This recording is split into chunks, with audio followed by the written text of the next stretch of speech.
जहानाबाद का चुनाव जैसे जैसे नजदीक आ रहा है, एनडीए प्रत्याशी की मुसीबत वैसे वैसे ज्यादा बढ़ती दिख रही है।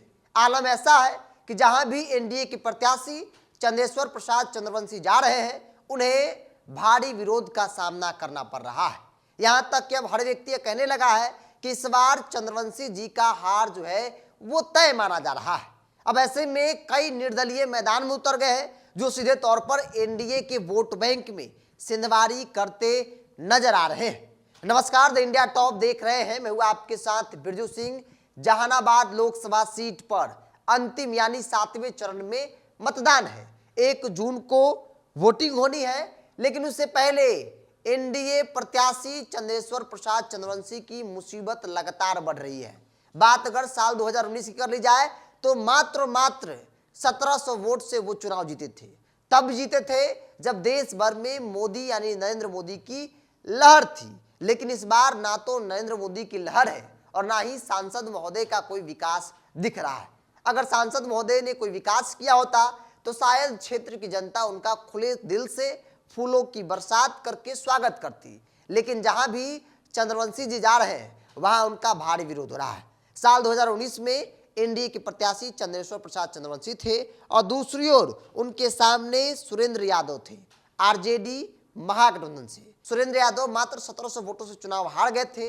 इस बार भी सुरेंद्र यादव को आरजेडी ने मैदान में उतारा है, मतलब उम्मीदवार दोनों तरफ से सेम है। लेकिन जो तीसरा चौथा जो नाम है, जिसमें एक नाम आशुतोष कुमार का है, जो भूमिहार जाति से आते हैं और वहां पे भूमिहार की अच्छी खासी संख्या है। इसके अलावा अरुण कुमार जो बीएसपी से मैदान में उतर गए हैं, वहां के पूर्व सांसद रहे हैं, भूमिहार समाज से आते हैं। और ऐसे में कहा जा रहा है कि निर्दलीय आशुतोष कुमार और बीएसपी के अरुण कुमार अगर 20-20 हजार भी अपनी जाति के वोट को काट लेते हैं तो सीधे तौर पर एनडीए प्रत्याशी चंदेश्वर प्रसाद चंद्रवंशी की हार जो है वो हो जाती है। और सुरेंद्र यादव आरजेडी के प्रत्याशी जो पिछली बार मात्र 1700 वोटों से चुनाव हार गए थे, वो चुनाव जीत जाएंगे। चूंकि यहाँ की जो जातीय समीकरण है, जिसमें यादव और भूमिहार की बड़ी आबादी है, कुल 16 लाख के आसपास वोटर्स हैं।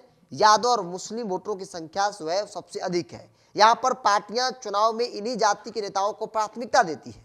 इसके अलावा यहाँ एससी/एसटी समुदाय के वोटर्स भी निर्णायक भूमिका में है। मुस्लिम वोटर्स को आरजेडी हर बार अपने पक्ष में कर लेती है और इस बार भी माना जा रहा है कि मुस्लिम भी उन्हीं के साथ रहेंगे। मतलब चंदेश्वर प्रसाद चंद्रवंशी का भारी विरोध और दूसरी तीसरी ओर आशुतोष कुमार का मैदान में उतरना, अरुण कुमार का मैदान में उतरना एनडीए के लिए मुसीबत बन गया है, एनडीए प्रत्याशी के लिए संकट बन गया है। एनडीए प्रत्याशी अब कुछ तय नहीं कर पा रहे कि आखिर किया तो क्या किया जाए। क्योंकि पिछली बार बहुत क्लोज फाइट हुई थी, इस बार क्लोज फाइट तो दूर कर दीजिए, एनडीए के लिए संकट हो गया उस सीट को बचाना। चूंकि भूमिहार जाति से 2 उम्मीदवार हैं, अगर ये उम्मीदवार 20-20 हजार भी वोट अपने जाति के लोगों का ले लेते हैं तो सीधे तौर पर एनडीए की बुरी तरीके से हार हो जाएगी और इसका फायदा आरजेडी को हो सकता है। आरजेडी जहानाबाद का सीट जो है वो निकाल सकती है। बहरहाल आपकी क्या राय है, आप अपनी राय को कमेंट बॉक्स में रखिए। अगर आप मेरे चैनल को यूट्यूब पर देख रहे हैं तो सब्सक्राइब कर लीजिए, फेसबुक पर देख रहे हैं तो पेज को लाइक और फॉलो कर लीजिए।